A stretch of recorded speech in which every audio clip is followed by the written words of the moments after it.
In this session, we'll go beyond Scripture and into early church history and examining what the earliest Christians have to say or didn't say about Mary.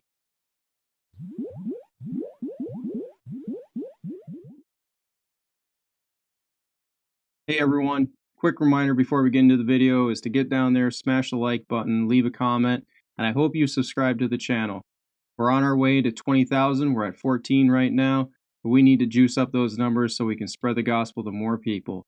Thank you, and God bless. In part 1, we unpacked everything the New Testament has to say about Mary, the mother of Jesus, and it's beyond clear that the text and context do not align with any so-called Mariology doctrine that the Roman Catholic teaches. This is an important topic to address, as the Roman Catholic Church has made some of these official doctrines of the Church. And as you can see, if you don't agree with these doctrines, you are declared condemned and separated from the Church. A historical point to note is that Pope Pius IX established the doctrine of papal infallibility 16 years after the Immaculate Conception dogma was adopted. That doesn't change how the Immaculate Conception is viewed or should be considered an official dogma. It's just a matter of fact that it happened before he declared it papal infallibility as a dogma of the Church as well. In part 1, we leaned heavier on the Roman Catholic views of Mary. However, one should recognize the similarities and differences between their teachings and the Eastern Orthodoxes. Eastern Orthodox says she has an immaculate nature, meaning she never sinned in her life. The Orthodox Church doesn't teach original sin, so this isn't something that they had to theologically overcome, while Roman Catholics do, and thus a sinless state had to be established at conception. Upon her death, Orthodox say that her soul was taken to heaven, and her body was resurrected 3 days later into heaven as well, while Roman Catholics teach that the assumption of both body and soul occurred right into heaven upon her death. Many Orthodox would call her the mother of Christians, which is basically kind of the same as mother of the Church, but they're a little more cautious on using this title than Roman Catholics are. Orthodox completely reject the titles of mediator of grace and co-redemptrix. Still, at the end of the day, their views don't align with the New Testament either. So, what do both sides do? Well, they obviously can't refer and defer to the Bible, but they refer and defer to the early church fathers. But what do these guys actually say and don't say about Mary? Now, trying to cover the first 4 centuries in a video would be like drinking from a fire hose. So we're going to take this in parts. And doing it that way is that we will come away with a full picture on the development of Mary doctrines. Going chronologically is that we will close out the 1st century in this video, as there are only 2 known Christian works that are dated before the close of the 1st century. The Didache, which was written by an unknown author or authors, and the first Clement, that's given credit to Clement of Rome. First up, the Didache, which means teachings in Greek, and is dated on average around 80 AD, and portrays itself to be a collective teaching of the 12 apostles. The earliest reference to the work comes from Eusebius in his church history book, roughly around 3020 AD, in chapter 25 of book 3, where he describes the rejected Christian works that aren't viewed as divinely inspired. The book is roughly the length of Colossians and Ephesians averaged together, with 4 focused sections within it. In chapter 8 of the ritual instruction section, it describes how people are to pray. The key thing here is that the author referenced Jesus' gospel. Most think this is a reference to Jesus' oral teachings and not about one of the 4 written gospels.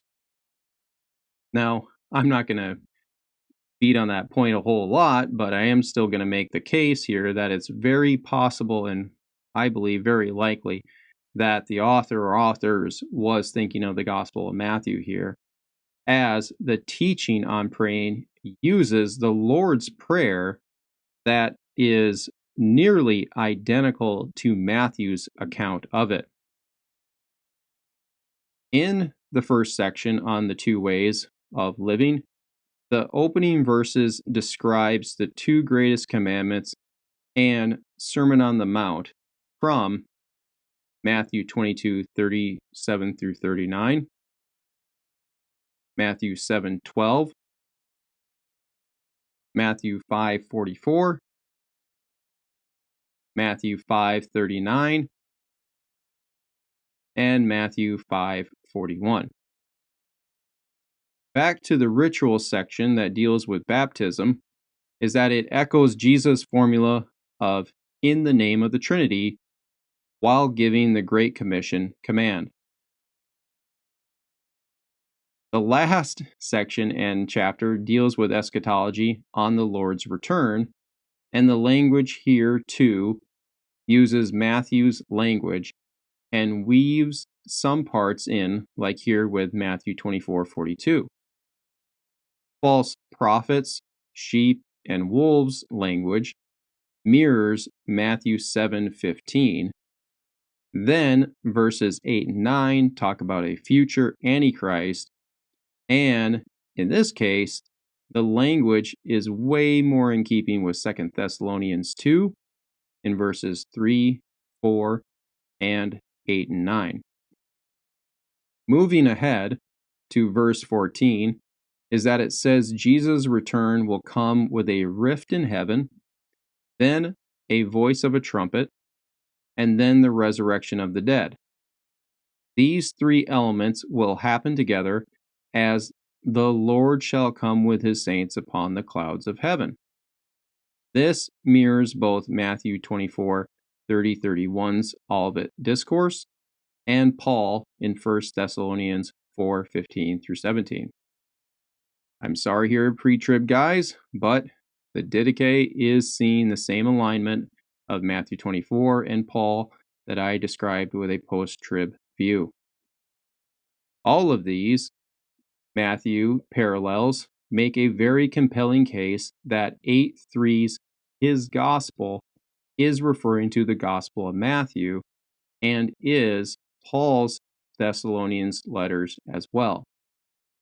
This could be used for an even earlier dating of the Didache and or proof that Matthew's gospel was written well before 70 AD and both Thessalonian letters are authentic Pauline.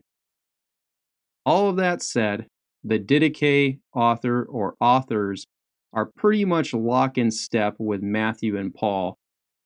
So, how many times did he or them bring up Mary? 0. Which makes total sense since Matthew's descriptions of her boils down to basically the virgin birth of Jesus, then normal procreation of more children after Jesus with her husband Joseph. And also, for Paul, as he has no references to Mary whatsoever in any of his 13 epistles. So, the Didache never brought her up and would actually be in disagreement over her so-called intercessory role, as it teaches the same as the Gospel of Matthew did, that prayer should be taken straight to the Father. Now, moving on to Clement of Rome. Clement was the third bishop of the Roman Church from church recorded history. The letter, First Clement, is attributed to him and is dated to roughly 96 AD. Second Clement is not attributed to him, so it's considered a pseudepigraphal work. This Clement has a strong case that he is the Clement that Paul referred to in Philippians 4:3, as he alludes to Peter and Paul's martyrdom, including Paul's imprisonment, which totally makes sense with him being in Rome with Paul and seeing both of this events happening in front of him. This still leaves the door open to a Nero time frame, but Domitian is seen way more likely, as the letter is going to the Corinthian church, where Clement reminds the church in Corinth of Paul's first letter that he sent them, and references 1 Corinthians 1:10 through 12 about the factions being in the church. Additionally, we see Clement using 1 Peter 4:8 in 49:5 as well.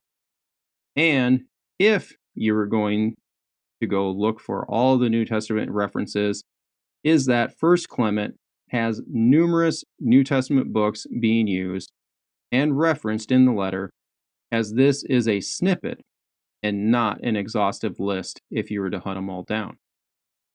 Some of the references are a little difficult to know which book he was thinking of, or maybe just the concept in general.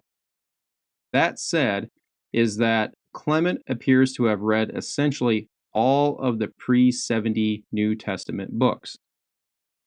Johannine language is not found in the letter, which makes sense if Clement was writing from Rome at the same time as John was writing from Ephesus and Patmos.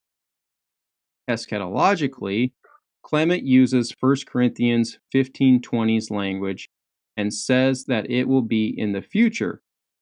Thus, another angle to show that early Christians held a futurist view and not a preterist view. Another reason to date it late in the first century is the reference that the apostles have all died at this point in time, and taking that with the opening statements about how essentially tribulation is coming down upon Christians, is that in totality, the data from Clement favors the dating to the reign of Domitian over Nero. Then, adding the external evidence out and into the case, is that we have Irenaeus saying Clement was the third bishop of Rome, is that this would make sense for the composition coming sometime after Paul and Peter's martyrdom. Irenaeus is the earliest person to give Clement credit with writing First Clement. Then you have Eusebius dating the start of Clement becoming bishop of Rome in 92 AD, and does link him to Philippians 4:3's Clement, to which Eusebius puts his authorship of the letter during his time of being bishop in the 90s AD and places him in the same time frame as Ignatius of Antioch. Eusebius also rejects the notion that Second Clement came from Clement as well. So you put all the data together and you get First Clement being written towards the end of Domitian's reign in roughly 96 AD. So here we have a bishop of Rome who at this point has read probably every New Testament book other than John's works. And how many times did he bring up Mary in the letter? That is twice the length of the book of Hebrews. Zilch. Yet, he had no problem bringing up women in the letter, including two recent women who were persecuted and martyred, Donades and Dirca. Clement brought up wives, even Adam, yet he never appealed to Mary as someone to be revered as some type of new Eve figure for inspiration.